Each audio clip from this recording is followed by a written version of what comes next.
నెల్లూరు జిల్లా పొదలకూరులో వైసీపీ ఆధ్వర్యంలో నిర్వహించిన వెన్నుపోటుకు 2 ఏళ్లు కార్యక్రమంలో మాజీ మంత్రి కాకాని గోవర్ధన్ రెడ్డి పాల్గొన్నారు.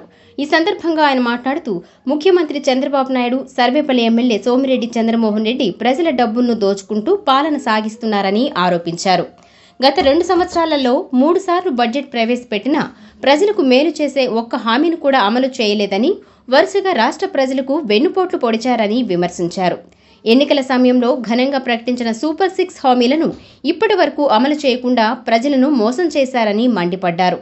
మహిళలు, రైతులు, యువత, నిరుద్యోగులకు ఇచ్చిన హామీలు కేవలం ఎన్నికల ప్రచారానికే పరిమితమయ్యాయని, రాష్ట్రంలో అభివృద్ధి పూర్తిగా కుంటుపడిందని అన్నారు. ప్రజల సమస్యలను గాలికొదిలేసి ప్రచారాలకే పరిమితమైన ఈ ప్రభుత్వం త్వరలోనే ప్రజల ఆగ్రహాన్ని ఎదుర్కొంటోందని కాకాని గోవర్ధన్ రెడ్డి హెచ్చరించారు. ఈ కార్యక్రమంలో వైసీపీ నాయకులు, కార్యకర్తలు పెద్ద సంఖ్యలో పాల్గొన్నారు. ఎమర్జెన్సీలో కూడా మనం ఎటువంటి ముఖ్యమంత్రులు చూడలే, ఇటువంటి అధికారులు చూడలే, ఇటువంటి ప్రజాప్రతినిధులను చూడలే. బహుశా బ్రిటిష్ పాలకుల గురించి మాట్లాడుకుంటాం. బ్రిటిష్ కాలంలో ఈ విధంగా జరిగిందని చెప్పి బ్రిటిష్ కాలం కానీ, హిట్లర్ లాంటి నియంతలు కానీ, లేదా ఎమర్జెన్సీని కానీ వీటన్నిటిని తలపించేటువంటి విధంగా, తలదనేటువంటి విధంగా ఈరోజు చంద్రబాబు నాయుడు హయాంలో ఆంధ్రాలో కూటమి ప్రభుత్వం రాజ్యమేలేటువంటి పరిస్థితులు ఏర్పడ్డాయి.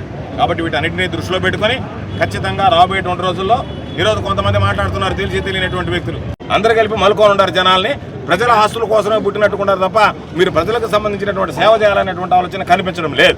కాబట్టి తప్పనిసరిగా జగన్మోహన్ రెడ్డి గారి నాయకత్వంలో ఈరోజే గ్రామాల్లోకి వెళితే ప్రజలు మరలా పొరపాటు చేశాం, జగన్మోహన్ రెడ్డి గారిని ఏ రోజు మరలా అధికారం తీసుకొచ్చుకోవాలనేటువంటి ఆలోచనతో, తపంతో ఈరోజు ఉన్నారు. కాబట్టి ఖచ్చితంగా 2029 ఎన్నికల్లో జగన్మోహన్ రెడ్డి గారి విజయాన్ని ఎవ్వరూ అడ్డుకోలేరు అనేటువంటి విషయం. మరలా ఈ రాష్ట్రానికి ముఖ్యమంత్రి అవుతాడు, మరలా ఈ రాష్ట్రానికి అభివృద్ధి సంక్షేమం అనేటువంటిది జగన్మోహన్ రెడ్డి గారి హయాంలో జరుగుతాయి. అభివృద్ధి సంక్షేమంతో పాటు మీ దోపిడీ, దొంగతనం, విచ్చలవిడిగా మీరు పాటుపడినటువంటి లూటీలు అన్నిటి మీద కూడా విచారణ జరుపుతామని చెప్పి సందర్భంగా తెలియజేస్తూ, అధికారంలో ఉన్నా లేకపోయినా ఈరోజు ప్రజల పక్షాన్ని నిలబడేటువంటి వాళ్ళు నిన్న సర్వేపల్లి నియోజకవర్గానికి సంబంధించి 4 మండలాల్లో ఈ కార్యక్రమం నిర్వహించారు. కోట మండలం ఉప ఎన్నిక ఉంది కాబట్టి నేను ఇక్కడ నిర్వహించే కార్యక్రమంలో పాల్గొందామంటే ఇక్కడ ఉన్నటువంటి వైఎస్ఆర్ కాంగ్రెస్ పార్టీ శ్రేణులంతా ఒకరోజు వాయిదా వేసుకునైనా సరే మీరు వస్తే బాగుంటుంది అని చెప్పిన మీదట ఈరోజు ఒకరోజు వాయిదా వేసుకుని మరునాడు అన్ని 4-5 తేదీల్లో అనుకున్నాం. కాబట్టి ఈరోజు 5వ తేదీ కార్యక్రమాన్ని నిర్వహించాం.